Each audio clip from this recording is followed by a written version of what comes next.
Somebody asked me last night how'd it go. I said, this is mediocre. This is mediocre. It was late. They've been drinking. Other acts were a little more blue and a little more hard hitting. And by the time I got up there, I mean, they laughed, but I could tell we were both kind of disappointed. And I'm okay with it. Like, it wasn't. Hey, it's Tom, and welcome to episode 3 of Comedy on 11, the show where I talk to my comedian friends about music and comedy, and we turn the laughs up to 11. Just a little peek behind the scenes of this week's curtain with my guest, James P. Connolly, and next week's, too. These were recorded during the San Luis Obispo Comedy Festival at the beginning of March, and these were supposed to be episodes 5 and 6, but I'm moving them up because while I was putting the finishing touches on the original episodes 5 and 6, my hard drive crashed because technology. And I have to try to recover that data and then re-edit those. So in the meantime, 2 great episodes with 2 of my favorite comedian friends. This week, my buddy, former U.S. Marine Corps captain and all-around funny dude, James P. Connolly joins me. And you can get all his info on jamespconnolly.tv. I'm going to be headlining Saturday, April 5th at Flappers Comedy Club in Burbank. I'm going to be recording my album, so if you're in Southern California, come out to that. And then I'm going to be headlining Stir Crazy Comedy Club in Phoenix, Arizona on May 2nd and 3rd. So if you're in Arizona, come out to that as well. Remember, new episodes of the podcast drop every Tuesday and then a new list show every Thursday. So like, subscribe, share with your friends, do all of that stuff. And let's hit it. All right. Comedy and music. They're like Mario and Luigi. One of them is the hero and gets all the girls, and the other one is stand-up comedy. Okay. I'm Thom Tran. This is Comedy on 11, where I talk to my comedian friends about music and comedy. We are in James P. Connolly's lavish It is lavish. hotel room compared to mine, which looks like a bomb hit it. And as combat veterans, we can say that. We can legitimately criticize anything and saying it looks like a bomb shelter. Yeah. Yeah. We're at the San Luis Obispo Comedy Festival, which is why we're not in my studio doing this. I'm going to try to wrangle as many comedians as I can. You should, and you should tell them, this feels. It feels like you and I are co-hosting a parade. Like we're sitting here. This just feels like we should have if you'll excuse me, Tom, that float is from the city of San Luis Obispo. It's got mostly rose petals and hibiscus. It's weird that they are also pulling a large goat on there. This is a that's what this town was for. That's how they do it in one country. Yeah, How are you, sir? I'm doing great. It's true that my room is much better than Tom's. I haven't even seen it, but I can tell you right now. My room smells like a gas leak. No shade on the beautiful hotel company that's putting us up. But the hotel place that we're staying. I think I made the mistake of being like, hey, I need a refrigerator in my room because like I have some medication that needs to be cold. So I was like, hey, does my room have a fridge? Because I need that. And it seemed like a thing for them. I don't know if it was. Think they hyper focused on the fridge? See, I said I need a room that looks like if I wanted to have a one night sexy encounter, that the room could provide me the opportunity to seduce someone. I feel like adult movies have been filmed in this. Exactly. This place smells of rich mahogany. It's beautiful. How are you? How's the festival? Festival's been good so far. Been digging just hanging out with the comics, just actually having time, not in shows like the barbecue, and even today just eating breakfast burritos. Like we don't gather like midday. Yeah, no. It's not, like, comedians don't. Yeah, so just be able to like go and like and see people in the sunlight and hang out casually, and then know that you're going to see them like later that night, or I'll see you tomorrow. Like we don't have that vibe. We have that like this is the moment, this is the show. See you later, brother. Like whenever. Yeah. Now, have a good set tonight. Yeah. Now it's more like I'll catch up with you later. I'll see you tomorrow at breakfast. Or, So that I've been digging, and I met a lot of new comics and people I've never seen before. So it's just fun. It's like comedy summer camp. It is like comedy summer camp. And this is my first festival in my career. It's not just like the first time I've been here. It's crazy to me because you're like one of the most connective comedians I know. You're like a mobile festival. Everyone knows you. Everyone considers you like a good friend. And it's like you have that reputation. So the fact that you've never actually done this is insane to me.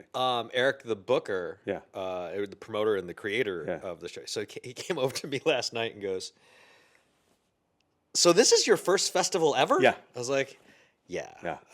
Which is, it's weird to everybody because I have been in the game for like 20 some odd years. Yeah, and you're everywhere. You're not someone who just exists in one space. You're like the guy that shows up at everybody's comedy social circles. I mean, I'm not saying it's annoying. It's a great thing, Tom. You're out there. You're connecting. I'm not saying it's annoying. People are like, oh shit, Tran. But, yeah. Yeah, it's just, like I was telling everybody, I had a really great steady radio gig where I made an obnoxious amount of money not doing a lot of work, but also when I needed to go out of town to tour, like with the GIs and go on the road and I'd do stand up for a month in Europe or whatever, I could, but then I'd come back and I'm like, oh, I can't take 4 days off to not get paid doing whatever. Yeah. So and I made a good living doing stand up and working on the radio and doing TV and stuff. But like now that I'm retired from radio, I was like, yeah, I'll go hang out with my friends for 4 days and like do some shows and write off this trip and just like I want to say party with comedians. Yeah, but you know what? Yeah, we're not really. I'm about you. I'm not there anymore. So like first night came in, hung out, had a couple drinks, enjoyed myself. Fine. Last night I had to go on stage late. I hit the stage at like 11:45. Yeah. After that, I hit the bed. Yeah. Came straight home. Yeah. And so it's like a different vibe. Like, where's the after party? I said, I don't care. Yeah. I'm going to sleep. I got to live to fight Saturday. Partying for comedians this trip has been, hey man, I got some 800 milligram ibuprofen in my bag if you want it. See it noon tomorrow? See it noon? Yeah. The first time I did this festival, way more like socializing every night, out late, drinking late. Yeah. And it was like every day it was just like you had a little less in the tank every day if you could make it to Saturday. And then I made Best of Fest the first time, and then you're like, I need to sleep, I need to eat, I need one good set left in me because I was just dying. And we got up here on Thursday. Yeah. And all of Friday I was like, man, I can't believe it's Sunday already. And someone was like, it's Friday. Yeah, no, it's just people are just getting here today. Yeah. To participate in the festival. Yeah. And some of them are leaving tonight after, which is kind of insane to me. So this show is called Comedy on 11, which is a play on the old Spinal Tap. This one goes up to 11. And I talked to my comedy friends about music and what it means to them and how it influences them. And one of my favorite things to ask is like, what song do you currently go up on stage to? And does it matter to you? Like, it doesn't matter at all. And people always ask me, but if I have to pick a genre, and I don't have a lot of specifics, this category is going to be staggering for me because I don't have a lot of specific musical focal points and stuff, but for some reason, like 70s rock recently has been like, when I go, I just tell them to throw something up in that genre. okay. So, but I don't have I don't do anything to the music all the way up. It doesn't put me in a... Doesn't put you in like a certain vibe or anything? No. I mean, when I used to do Vegas when I started out, I would just always get... He did Vegas when he started out. Started out in Vegas. I still don't do Vegas. I've been doing this 20 years. Yeah, but I used to go up to Tom Jones. It's not unusual. Just because being in Vegas, hearing that like, dun, dun, dun, dun, dun, dun. Yeah. It was so that was like my jam for a while. All right. But I was like in my 30s going up to Tom Jones. To a song that came out in the 60s. Yeah, exactly. Do you think it's important for like the show or the audience? Do you think music's part of the vibe of comedy? Does it? So for me, performing, not that much unless I have like a specific idea, like because I'm going to do something. But when I produce a show, I think like music in terms of like what's going on before, how the audience like put them in a good mood, to like change the tone of the music as you get closer to showtime, to like the song that you play right before it cues up. I think that's huge because it's just subconsciously moving the audience in a direction of like, this is fun, the energy's building, and now it's showtime. And then when we start, like that I think is really important. Because you do shows where it's just like dead, quiet, and then, somebody's on the mic, hey, it's showtime. And you're like, okay. All of a sudden you got a strip club DJ on the mic. From like dead silence. So for me, that part I dig. Okay.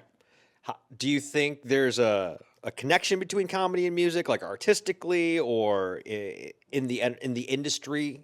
Are we similar? Or are we different? I'm always in awe when I watch musicians just because of the ability to get lost in their art. And just, I know people have talked about this a million times, but just watching that, it just seems like as a comedian, you're so desperately connective. You have to connect. You need their attention. You can't, and if you don't get it, you're dying inside while you're doing your art. Whereas, it looks like a band can be just killing it internally, and doing their thing. And no, you're in a band. And then, like, you might get the response at the end of the song, but you're kind of okay if not. Yeah. But as a comedian, you can't just do it, get nothing, and go, man, I tore that up. Right. Like you did. Some people do, but they're called psychopaths. They're not comics. Yeah, they're not comics for very long. Yeah, those are the ones that get off stage and are like, I killed. And you're like, do you? No, I know. Somebody asked me last night, how'd it go? I said, this is mediocre. This is mediocre. It was late. They've been drinking. Other acts were a little more blue and a little more hard hitting. And by the time I got up there, I mean, they laughed, but I could tell we were both kind of disappointed. And I'm okay with it. Like, it wasn't like I didn't suck, but they were just like, yeah, it's funny, but you know what? It's almost midnight. Right, yeah. So when people ask me, even though it's a festival, I'm not going to lie, no, it was pretty mid. Show before that, killed. Right. But it's 8:30. People were awake. These are my people. Yeah. Wide awake. Yeah, the ones that want to be in bed by 9. The ones that want to be in bed by 9 but want to laugh. I did a show last week at the Ice House that was called Home by 9. And I was like, whatever this is, you have my attention. I was going to say, you know what? At this point in my life, when you book me on a show and I can do the show, be satisfied, so can they, and I can calculate the arrival time at home and still live with it, and to get paid, Yeah. I'm like, okay, I don't know who I have to thank, but Yeah. when someone says, hey, we're thinking about doing a 10:30 show, I'm like, oh, okay. I mean, I'll do it. Yeah, I'll do it I'll because do I'm it. going to get paid and it's my job. And but- I'll go out there swinging, give it a rip. I'm not going to quit. I'm not a quitter, but you know, and I'll be shocked sometimes at the results. But sometimes, man, that was great. I'm like, I wouldn't say what I did was great. I would say what I did was entertaining. Yeah, it was adequate. I covered it, and they had a great time. But I'm like, but I was like, you know, Yeah. that's crazy. So, Would you say music has an important part in your life? well, it does now more because, particularly like split custody with my son when he's there, he's the music of my life because it's just like, you know, hey Dad, what do I do? It's like And when Muzak. When I'm in the car with him, you know, it's just, you know, it's all hip hop and it's all rap. And so there was a time when I could name like 10 contemporary rappers. And I remember walking into like a green room and somebody made a comment about a rapper and I ripped off like, you know, all these names. They just stared at me and I said, didn't think middle-aged white man could go that deep, did you? And I said, I can do this all day. I get quizzed in the car from my son. And if I go, is that Juice WRLD? Or he goes, Dad, I told you yesterday. I'm like, this is not information that sticks with me 24/7. Like, I need to reconnect. Right. So at home now, I throw on music more to just to have playing while I'm working and doing stuff now. So do you have it like going on behind you when you're working out or you're cooking or whatever? No, when or is it just- when I'm working out, I'm way too like I'm just still old school, you're just focused on the dead thing? silent mentality. Like Really? Yeah, I'm like I used to run the train for marathons. This is when I was in the Marine Corps ROTC. Yeah. And I would run in Boston, Charles. I would run 10, 15 miles and I never have anything in my ears. I just want to hear my heartbeat and I'm just listening and I think. And people would run by me like, you're a freak. Because That's freaking me out, man. yeah, that's the thing. And I would just like, I just go into this place and I'm like, I'm good with it. And I don't want it. The only time music saved my ass, Desert Storm, going over to the Middle East. You're on a ship. There's nowhere to work out. So it's like a tiny room the size of a bathroom in the bottom of a ship. The size of my claustrophobic. hotel room. And yeah, sure, hotel room. I got a chair bigger than yours, huh? And you had these little like exercise cycles. And it was like being in solitary confinement with a bike. Really? And I was like, I'm going to lose my mind down here. And I had Janet Jackson, Rhythm Nation. One of the greatest albums of all time. I'm dating myself, throwing on the Walkman, getting on the bike, and I would just ride to the whole album. Mm-hmm. And so that was the one time where it was music's over, I'm done, go back out, jump rope, do something. Favorite track from Rhythm Nation? God, that's a tough one. I just listened to, I can't even remember. It's one of those albums that like I listened every to- song is great on that album. And I listened to it like a couple months ago because I was thinking about this, and I just forget. Mm-hmm. It's like I went one time, saw Cheap Trick at the House of Blues. I think I remembered one song. Right. Every song they played, I was like, "Oh my God, that's them! Yeah. They did that too." Yeah. Like I was blown away. Yeah. That's how I am musically. I can't tell you, but when I drive from LA after a gig back home, North County, San Diego, a lot of times I will just pick an artist and just do the catalog all the way home, and I Impressed. lose my mind how much do Stevie Wonder, Yeah. endless. Yeah. Elton John, go back from like late 60s. It's insane. So that's what I'll do. Like I put it on and I get home, but I have nobody to talk to. So I'm jacked up like this. I'm going through the catalog, and I'm like, it's 2:00 in the morning. And I'm gonna go, you know how many songs Neil Diamond did? It's insane. You know how Hollywood has ruined me? So I was watching some porn for research. And conversation and transition. And an Elton John song was playing in the porno video. And my first thought was, how did they get this cleared through legal? That's so expensive to license an Elton John song. I don't want to have sex to Yellow Brick Road. I don't want It was Yellow Brick Road. It was Yellow Brick Road. I remember one song. I'm good. I'm good for porn songs. I'll pick that one. I literally was like, how did they license this? This is so expensive. See, that's surreal. I'll be watching amateur porn to like Elton John. I'll be saying like, this has to be bootleg. This got to be like a Filipino sound-alike guy singing Yellow Brick Road. The lead singer from Journey. Exactly, he's out there. That guy's good, by the way. He is amazing. Arnel Pineda is fantastic. Yeah. So we're about the same demographic. Did you do the thing in high school where you waited in line for concert tickets? Were you that kind of person, or did you do a lot of concerts? So, I think I did one. We had this thing where, just talking to someone about the other day, the local radio station, this was back before communication was in real time.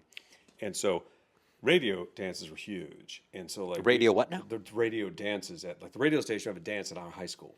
Hold on. Say this again now. Okay, so back in my day, right? Back in my day, it was the local radio station. We had like KMEL, okay, that was a radio station up in the Bay Area. The Camel, right? So TK Rockin' the Bay was the hot DJ. Okay, and we all listened to this stuff. Right. So we'd have these Camel dances, and he would DJ the dances. Like really? The actual radio guy would come. And so we'd know because the day you go to school, there was a huge inflatable camel on top of our school. We're like, oh my God. This is how old I am. The way they communicated to us was large inflatable animals. And that's how the student body knew. Because there's no internet. There's no instant communication, right? They're not going to mail this to us. But you go to school, you're like, oh, TK is rocking the bay. So that is, we'd they would come and they would DJ the dance, and we loved it because it was like, it was as real time as you can get to like, you hear the guy every day in your car, 73 Pinto, by the way, and it's sweet, and stick shift, and hatchback, and chicks dig it, and then you just go to the dance, and it was just awesome. Okay. Did you go to concerts at all? I went to a couple. No, I didn't go to concerts until I was older, like in my 20s. All right. In high school. First concert was, I just feel like I'm dating myself this entire podcast. Styx Paradise Theater Tour. Okay. Domo Arigato, Mr. Roboto. Nice. And then fast forward 5 or 6 years ago, Lisa Alvarado invites me to go with her to see Styx at like one of the county fairs. Uh-huh.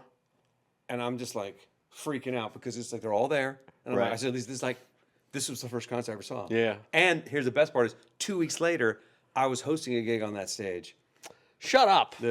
Some symphony, some Veterans Day tribute. And I'm just like, so I'm seeing Styx, and I'm going, I'm going to be there in 2 weeks. That's amazing. Yeah. See how I got my career in here? Simple questions. That's amazing. Have you ever opened for a band? Hootie and the Blowfish. You opened for Hootie? No. Who's the other guy that always sounded like Hootie and the Blowfish? They came out at the same time.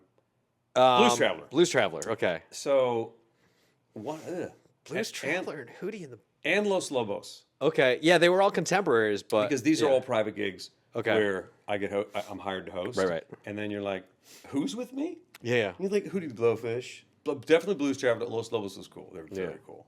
And you had to do stand-up before them? I did stand-up before them, yeah. Okay. And Los Lobos, it was a horrible setup. So Los Lobos was sympathizing for me because the people were up here and there was a huge hill and they just told me to start performing and people will come. And I'm like, no. And I said, no, that's not how it works.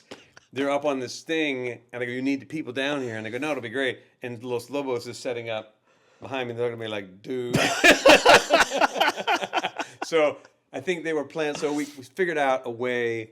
I think I got some sort of compromise where I didn't look like an idiot screaming at people. Just a random psycho with a microphone. Yeah, it's going to be great. And then it's like they don't understand that if you yell at people to come, you don't just instantly get to do your stand-up act. Right. You're just like an annoying guy. Yeah. With a really cool band behind you that they're now waiting to hear. So, yeah. Did they know you were going to be there? Did they know you were part of it? No, the audience. Well, that's the thing is, these people plan these events with you. And you and I did one with a band at USS Iowa. Yeah. Like, things fall and and they hated it. And they hated me. Right. You did okay. They hated me. No, I don't Because think they did. It was chaos. I think you were talking shit about. Yeah, but still, but they don't plan these things, and it's always set up for the band. The stage is set up for the band. The lighting is for the band. The audio is for the band. The comedian is thrown in and told like, "Hey, don't touch their microphone." So it's like nowhere for me to go. Yeah. And the band manager is concerned about. I'm like, look, Your safety. I'm a professional. No, I'm not gonna play with your drums. I'm not gonna screw things up. Oh, he thought you were just gonna go over and start banging on shit. So they're just like, well, you could stand there. I'm like, okay. So now they're telling me to stand on a spot and yell to people at the top from a hill to come down. Yeah. They're drinking, having a good time. You know, in my head, I'm going, why don't Los Lobos just start playing and then people will come over? That's like the best thing to do. Yeah. No. It's not how it goes down. It's not how it goes down. So. And I'm not bitter. I'm not bitter. All these memories are coming back every time I open for a band. It's just like freaking nightmare. What's your worst experience opening for a band? Or was that it? That was probably the most humiliating one. Because the other ones were like indoors. I know, Blues Traveler. Those were great because I was outdoor venue for a private company. They already liked me when I took the stage. They're like, and I was able to, and they only had me do like 5-7 minutes. Oh, yeah. And also just like maybe, hey, here's who also won the golf outing today. Right. So you got some fun stuff to do. You're not being asked to do your stand-up act. Okay. So those are all positive experiences. And then, but Los Lobos was just humiliating. It's just, sent into the breach. No, it's going to suck. And I was right. And they looked like, yeah, you were right. Yeah, I know what I'm doing. All right, you get 2 albums. One comedy album, one music album. Which ones are they? Because they're on my wall. I have 4 albums framed on the wall. Kind of a cut of my early life. If I have to pick one album, musical album, it's going to be Elvis Aloha 1973 Satellite Live from Hawaii. Why is that? Because it's, first of all, it's the single most, I think it's still the largest live audience ever to listen to a concert. Really? Yeah. Satellite, whole world. No one ever done it. It's freaking Elvis. First to do it all. The whole world watched. Yeah. And that was like, to me, I was a big Elvis fan, so that was like double album, jumpsuit. I mean, come on now. That's phenomenal. Now, with Elvis on that wall is Run DMC Raising Hell. Okay. I like and it. Journey Escape is up there too. Okay. But the comedy album that's up there is Steve Martin. Okay. Yeah. Let's get small. What was your experience with music and comedy? Like, I know Steve Martin plays the banjo. He did a bunch of singles. He did a bunch of musical comedy sketches on SNL. What was your experience with musical comedy? You mean I didn't do it? No, I mean like I wanted to. I used to have a joke where I went up stage with a guitar case and I would set it down and I would do the whole set. I would just take it back and walk off stage with it. Or I would go up, set the guitar case down, and when I started doing stand-up, I used to wear these like loud thrift store jackets, and I would open up the guitar case and take my jacket off, and inside I would have another jacket, and I would just change the jackets, and then I would walk off with the guitar case. So that's my musical comedy career. I had Peter Murphy, who's a friend of ours. There was a night where I brought the guitar, and I was going to do guitar stuff. But then I looked at the audience and I'm like, I don't want to do guitar stuff for you people. You always have to make that choice. Yeah. Is it convenient? Are they set up? Is this right? Yeah. Is this audience prepared for what this is? Right. Do I want to put this effort into I was going to say, and more importantly, as a comic, do I feel that I want to make the effort for these people? Exactly. And it was literally game time decision. Right. Like I told Joe in the sound booth, I was like, hey, man, just have the DI box plugged in. If I feel like doing it, I will do it. So I had Peter Murphy bring my guitar up and just put the case down. Oh my God. And then he intros me, and I go up, and I just do straight stand-up. And then I turn around, pick up the case, and leave. And I heard one person go, what the fuck? Yeah. It's the best thing in the world because you know there's people looking at that. And you know as you're I've walked off stage with that guitar case, you're like, what happened? And you're like, nothing. It's just a guitar case. Just... I didn't feel like do what I do, man. You need to put change of clothes in there. That's some good stuff. Do you like musical comedy? Like I do because if you can pull it off, it's hysterical. I mean, I love Steve Martin. I love all that stuff as well. And, and there's a couple I saw in L.A. And it's just it's a whole other level of energy and it's a whole other vibe. Really hard to follow. It does it well too. As a comic, it's hard to follow. Not impossible. but hard. Yeah. Because a really good musical comedian who has comedy, like a good comedy magician, if the balances are together and it works. Right. If you're not leaning on one to cover the other, you're just like, wow, this is like a multi-pronged assault, and the audience is having the time of their life. Mm-hmm. And sometimes you're like, why did you put me after this guy? Maybe he should have closed the show because the vibe can get really big. Yeah. I mean, you can do it. You can surf that wave, but you're still going to slightly disappoint the audience because there's nothing else going on. Right, and it's weird because like sometimes, and it depends on the comic, guitar or musician or not. Like if you've got a comic who's way up here, and then the next guy is kind of mid, not mid in like, ability, but mid in like performance style. And, and like, just a different fit. Just a different fit. Not a good layout. Yeah. It happened in last night's show too. There was like big excitement, hard hitting. Then the next comic, a little more conversational. Show was getting late and tired. Mm-hmm. I come out, my material more written, so you have to listen to me. Mm-hmm. Asking drunk people to listen and pay attention. You see them go like that. That's not gonna help me. It's like going. That means part of my brain got it, but that's pretty much all I'm gonna give you, dude. I'm not gonna give you anything more than that. So, what's the worst song you've ever been brought up to? Have you ever been brought up to a song at a comedy club and you're like, what the? Yeah, I don't remember what it's been, but whenever I tell them to like your choice, depends who's in the sound booth. Yeah. But I have been brought up to songs. I don't remember which one, but just like really, next time I'm giving you a song. Okay. I taped something last year, and I think I brought up to something. My son was in the sound booth doing the music. Your son was my doing son, because he helped me say right. So he's running comics music, and I give him what I wanted. And at the time, I was just listening to this song. It was an old Neil Diamond, kind of a rock guitar song. I just liked it, and it was kind of upbeat. And I thought that's a good way to change energy right before the show. It just kind of hits. It's constant. So I was playing it there, and he's just like, mocking me for the choice. And I'm like, I found myself, I was like, defending myself. Look, I'm not saying I only listen to Neil Diamond. I like the song now. Mm-hmm. And by the way, I'm paying you. Shut up and play my Neil Diamond song. It's not all in the special. But I was like, good God, man.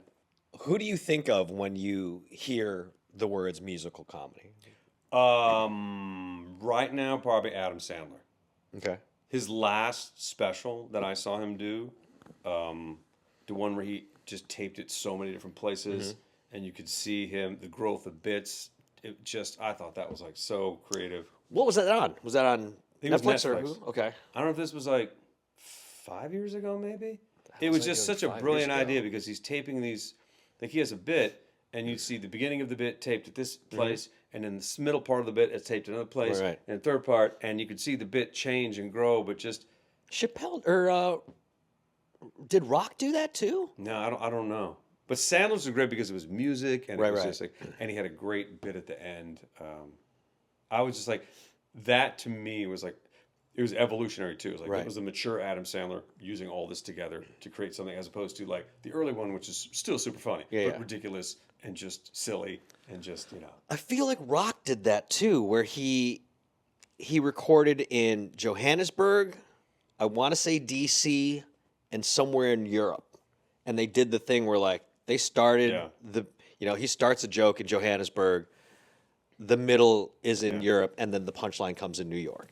The thing I like about Sandler's was it was so casual. It was like the bits were taped places where you could tell he was kind of working stuff out. It was so laid back. It wasn't like the concert hall here and the concert hall there. It was more like, this was cool. We didn't have everything we wanted for this one, but the third part of the bit, it was just really cool. Oh, that's amazing. Really creative, really cool. And yeah, I saw it on a plane. One of those flights where all of a sudden you're just sitting there the whole time and I'm laughing going, this is brilliant. I thought it was so creative. That also feels like a way to shake off the nerves of filming a special. Yeah, you're just out there tearing it up night after night. Yeah. Casually, different ways, and you're putting together a different version of it, and you're also capturing all those great moments. Yeah. And it just was, like, I remember when he was doing, I think he was going to, like, Dynasty Typewriter in L.A. and places, and just, Adam Sandler one night. And I could be wrong, so don't quote me on all this. Don't sue me on this. But it was just a great, I thought, damn, you have the ability to just pop in somewhere,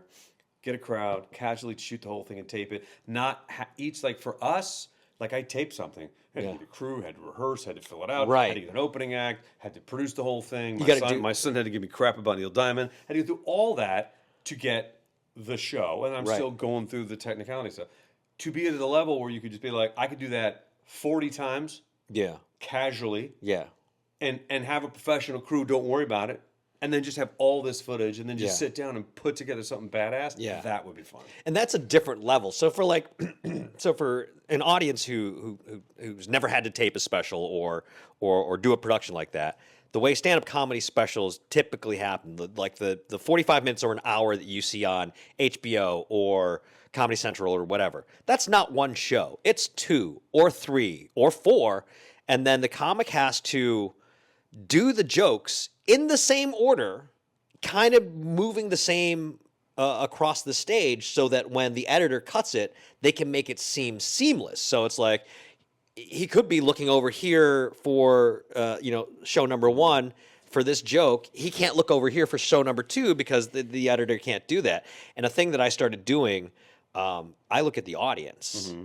And I will I'll pick out one area of the audience and go, okay, This is my looking spot. yeah, it's like, That's so funny. are these the same people from earlier in the bit? But to be able to do that for Sandler, where he's like, all right, well, I'm just going to bring a crew and we're going to shoot whatever. That was and a we're casual. By the way, when I shot mine, one show, one take, as is. None of that stuff. It was easier that way. Did you only do one show? Oh, yeah, hell yeah. Okay. I like it because I want mine to look the way it is. I don't want it to Okay. be perfect like that. I want it to be like, you came to see me. I'm gonna do the show. It's gonna go well. Yeah, there's a couple lines where I tried to say. I think I tried to say the word senior citizen, and it sounded like it was like senior citizen. But you know the joke. It didn't kill the joke. Right. I don't care about that. Okay. But Sandler's was just so casual. Like they weren't hiding it. They weren't hiding the fact that this was chopped together. Yeah. So it was like not everything you said valid. Didn't matter in that time, Dave. Yeah. It's like we weren't. Cut to the audience. Cut back. And it's different now with, literally when you only had HBO or Comedy Central and they were the ones who had to shoot the special for you. Because they had to look and feel a certain. Let me, you know what? I'm gonna little peek behind the camera when I edit this together. This is the studio setup right now. Like in your hotel room. Yeah. It's like literally 3 cameras and a ring light. And not only I want you to notice the setup, but I want you to look at how immaculate my hotel room is. And this is just standard, good hygiene, solid organizational skills, and a dick. My room looks like a bomb hit it. Yeah. But, I mean, you can do that. I didn't even record that. Son of a bitch. All right, here, this is... I was just pointing. You're like me. You're like, oh, that's a great. My son's playing. That's a great shot. Yeah. Oh, no, it's not. No, so now that I hit record, this is the camera setup. It's like a mirrorless Canon, an old iPhone, and a DJI Pocket. Like this And, is. by the way, and that liquid in the back there is actually drinkable. That's not Tom's chew spit. That looks like I don't like how it looks like somebody's been dipping. Yeah. So like you can do that now with literally. I mean, I set this up in 5 minutes in your hotel room. Whereas And he can transition from here to room porn in like 5 minutes, right? easily, just easily. Same couch. It's a really good light. I don't want to think about that. that you that you pointed that out. I've always heard this saying, and I've quoted. I think I've attributed this quote to Dave Grohl. And it could be wrong. I still haven't looked it up. We're 6 episodes in, and I still haven't actually looked this up. But I think Dave Grohl said one time that comedians want to be musicians, and musicians want to be comedians. Do you find that? Yeah, and I'll tell you who does it really, really well as a blend, and I enjoyed it, and then kind of hated that he could do it. So Matt Nathanson. Okay. Matt Nathanson. I went and saw him at the Troubadour. He was a friend of my mom's actually before he started touring, and I went and saw him live, and. Incredible musician, incredible live performer, and annoyingly good at being funny between. And as a comic, you're like, God, he can do that too. Like I don't mind if you're good, and you can be. Is funny. he handsome? He was attractive, Son of a bitch, effervescent and talented. Effervescent. And you know who else was good? That Chris Isaac. Chris Isaac, Really? funny guy. Really? And there's a couple people that are just like their comedy skills are so good, and their banter's so good. Yeah. That, again, impressive, but annoying as hell. Why do you think that is? Why do you think? Because I think God puts people on this planet to piss me off. Just so that I can show you no matter how good you think you are, he's better than you. He's Okay. got touring. Right. I don't know. I just think that there's some people that have, there's conversational comedians, and then there's comedians who are just can't do that. Like you couldn't get them in a conversation like this. You can't have them talk and then just stumble into funny. That doesn't come out of them. But you put them on a stage, and they're freakishly funny, and we're in tears, and we're like, how do you function in daily life? Right. So I just think some musicians just have that skill set, and his banter was on point. Do you think maybe as the front person of a band or an act, like they have to be engaging, and the best way to do that is comedy, or do it the best way you can. Some guys are just ooze sexuality. It's not really what I do, but other guys are funny. Again, that's why I tried to do the comedy. But I just thought he was an incredible example. I was just like, it was great to watch the concert, but as a comedian, you're like, oh my God, that's like, he's killing. Right. And the party's like, he shouldn't be killing comedically. He should be doing okay, but he shouldn't be killing. All right. Professional jealousy. Yeah, professional jealousy. That's what it is. We'll wrap up quickly. Couple of quick wrap-up questions. Sure. Hopefully I can do this. What is your guilty pleasure song? I think recently, oh my God, this is bad. This is just recently because it changed all the time for me. I've been kind of drifting between, like, John Denver and the Bee Gees. Okay. So this is a really different part of me, and so I've been like, it changes depends on you ask me. Like I was killing it with like for some reason Rocky Mountain High and Annie's song just getting to me. Okay. Really good. Did they move you? He was born in the summer of his 27th year to a place he'd never been before. I mean, dude, what an opening line. That is. Yeah. So, and then for some reason, I was listening to the 70s, and the beat that, and you get that, and I'm all of a sudden I'm like, I love these guys. Excellent. Yeah. Final question: what is your go-to karaoke song? You know what? I used to host karaoke for a year and a half. Oh. Before I was a comedian, I was a karaoke with this Jackie. Don't have a go-to. Really go. I go in the moment, and also if challenged. Okay. Yeah. How so? What do you mean if like challenged? If someone says, what can you sing this? I'm like, yeah, I can sing that. Oh, you have. Even if you can't sing it? Well, no, if I don't know the song, clearly I can. But I'm just saying, like, I'm because I can carry a tune, but I'm not a singer, so I don't have an ego wrapped in it as much. Okay. So I don't know if I could go to karaoke tune specifically. Okay. When I hosted, people did. You Okay. could tell. Yeah. They get their, someone got those old 50s ballads like "Smoke It's in Your Eyes" or somewhere, and they're up there, and the microphone's like, and that big note, and they're tearing it away. Or, but they've been practicing that. or they have their fans would come. Yeah. Or they would come to me and like, hey, you ever Stairway to Heaven? I'm like, oh, sorry, man, the disc is scratched. The disc is scratched. That was our go-to for if anyone wanted to sing "The Rose" or "I Will Survive" or some guy wanted to do "Smoke It's in Your Eyes" or "Stairway to Heaven." I said, ooh, dude, sorry, dude, yeah, that one's scratched. Sorry, we got that. And the soul-crushing disappointment in there because they brought their people. Yeah. Yeah, and I'm like, I'm not listening to that. That's the only power you have as a karaoke host is if you don't want to hear the guy sing, you're like, dude, my bad, I can't. Yeah, not today. Oh, the file got deleted. The file. The internet's not good right here. We can't. Yeah, I'm sorry. Yeah, so that was the power, man. Oh, I was that guy. You're trying to enjoy dinner in Benihana? Not on my watch. All right, man. Well, thank you so much for being on the show. Where can people find you on the interwebs? You go to jamespconnolly.tv or at James P. Connolly on Instagram and every other social media you can. Okay. I'm on the interwebs. But today I'm just in a room that's better than Tom's. God damn it, this room. It's a great room. I might have to. No, you're out of here, buddy. I'm going to shoot my room and show it people what my room. I thought you were going to say I'm going to shoot the hotel people. Shoot him and take this room. Yeah, I know.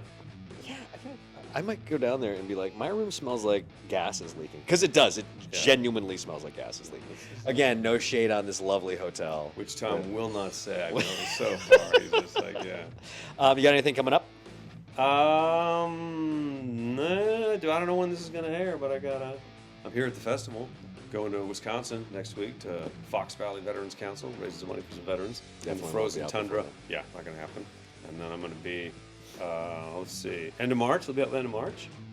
Maybe. So you might be able to catch me at the end of March at the brand new location for the Grand Comedy Club in Escondido, North County, San Diego. Oh, yeah. I'll be with Paul O'God and Patrick DeGear. So, or if this airs later, I will have been there. Would have been a great show. Should have come. Other than that, go to the website or the social media and find me. Awesome. Thanks, man. Have a good show tonight. Thanks, man. Thanks for watching. Remember, turn up the comedy to 11. And get out of my damn good room.